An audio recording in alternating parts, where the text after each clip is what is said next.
नमस्कार मंडळी, उज्ज्वल फूड रेसिपीमध्ये तुम्हा सगळ्यांचे खूप खूप मनापासून स्वागत आहे. आजच्या रेसिपीमध्ये आपण कुरुम असे कुरकुरीत भजे बनवणार आहोत. मी येथे 1 कप मुगाची डाळ घेतलेली आहे. त्या डाळीला आपण स्वच्छ पाण्याने व्यवस्थित धुवून घेऊ. या डाळीला मी स्वच्छ पाण्याने धुवून तिला 1-2 तासासाठी भिजत घालून ठेवते. तसं तर मुगाच्या डाळीला 1 तासासाठी देखील भिजू घातले तरी चालते, कारण मुगाची डाळ ही इतर डाळीपेक्षा लवकर शिजली जाते. साहित्यामध्ये मी घेतलेले आहेत 1 चम्मच लाल तिखट, थोडी कोथिंबीर, छोटा साईजचा कांदा, 10-12 लसूण पाकळ्या, 1 चम्मच ओवा, 1 चम्मच जिरे आणि 3 हिरव्या मिरच्या. आता हे साहित्य आपण एक करून कट करून घेऊ. या ठिकाणी मी सगळ्यात पहिले तर छोटा कांदा घेतलेला आहे. तो कांदा आपण व्यवस्थित बारीक साईजमध्ये कट करून घेऊ. मग भजे बनवत असताना त्यामध्ये जर आपण कांदा टाकला ना, आपल्या भज्याची चव अजून चांगली वाढते. त्यामुळे मी या ठिकाणी कांदा बारीक साईजचा घेतलेला आहे. तो जेवढा बारीक कट करता येईल तेवढा बारीक मी साईजमध्ये कट करून घेत आहे. आपला कांदा कट करून झालेला आहे. तुम्ही पाहू शकता मी 10 ते 12 पाकळ्या लसूण सोलून घेतलेला आहे. आता हे 3 हिरव्या मिरच्या घेतलेल्या आहेत. त्याचे एक करून आपण देठ काढून घेऊ आणि या मिरच्या मोठमोठ्या साईजमध्ये आपण कट करून घेऊ, कारण आपल्याला हे मिरच्या मिक्सर वाटे काढून घ्यायच्या आहेत. येथे मी मूग भज्यामध्ये टाकण्यासाठी भरपूर प्रमाणात कोथिंबीर घेतलेली आहे. ती कोथिंबीर आपण व्यवस्थित कट करून घेऊ. तुम्ही पाहू शकता मी कोथिंबीर व्यवस्थित कट करून घेतलेली आहे. आता आपण हे सर्व साहित्य एका प्लेटमध्ये काढून घेऊ. 2 तासानंतर आपल्या डाळीकडे आपण बघू. तुम्ही पाहू शकता आपल्या डाळीतलं पूर्णतः पाणी आटून गेलेलं आहे. मस्त अशी आपली डाळ भिजलेली आहे. तुम्ही पाहू शकता मी या ठिकाणी पिवळी डाळ व त्या डाळीवर साल असलेली डाळ वापरलेली आहे. ही भिजलेली डाळ आता आपण मिक्सर वाटे काढून घेऊ. मिक्सरच्या भांड्यामध्ये थोडी हिरवी मिरची, 4-5 लसूण पाकळ्या आणि थोडीशी जिरे टाकून आपण ती डाळ काढून घेऊ. डाळ थोडी थोडी टाकून यामध्ये आपण मिक्सर वाटे पाणी न टाकता काढून घ्यायचे आहे. येथे एक गोष्ट लक्षात घ्यायची, पाणी तर अजिबात टाकायचंच नाही, पण डाळ वाटून घेते वेळेस थोडी मोठी मोठी घ्यायची, त्या डाळीचं पेस्ट न करता. तुम्ही पाहू शकता मी या ठिकाणी पेस्ट न बनवता ती डाळ थोडी थोडी मधामध्ये तशीच आहे. म्हणजे मी मिक्सर वाटे जाडसर वाटण काढून घेतलेलं आहे. ते तुम्ही पाहू शकता. यामध्ये अख्खी डाळ बरीच जशास तशी आहे. जाडसर वाटण काढून घेतल्यामुळे आपले भजे मस्त असे कुरकुरीत होतात.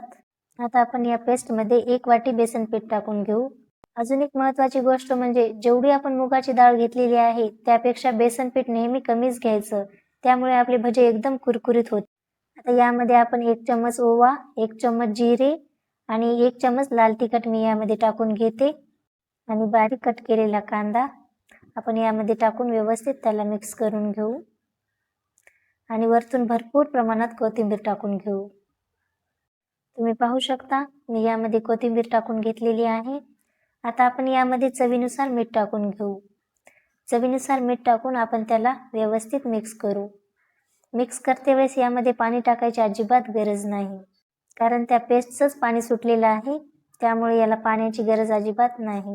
हे सर्व मिश्रण एकजीव होईपर्यंत आपण त्याला व्यवस्थित मिक्स करून घ्यायचं आहे. तुम्ही हाताने देखील हे मिश्रण व्यवस्थित मिक्स करून घेऊ शकता. आता हे आपलं पीठ व्यवस्थित मिक्स झालेलं आहे. आता आपण कढईमध्ये तेल टाकून घेऊ. तेल भरपूर प्रमाणात तापल्यास आपण त्यामध्ये थोडंसं पीठ टाकून बघू.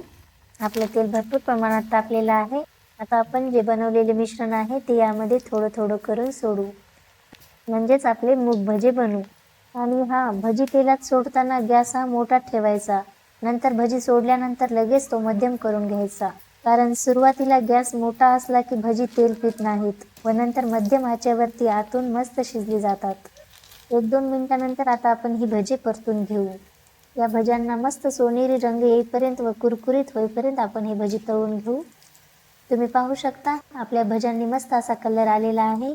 असा सोनेरी व खरपूस कलर आल्यास आपल्याला ही भजी काढून घ्यायची आहे.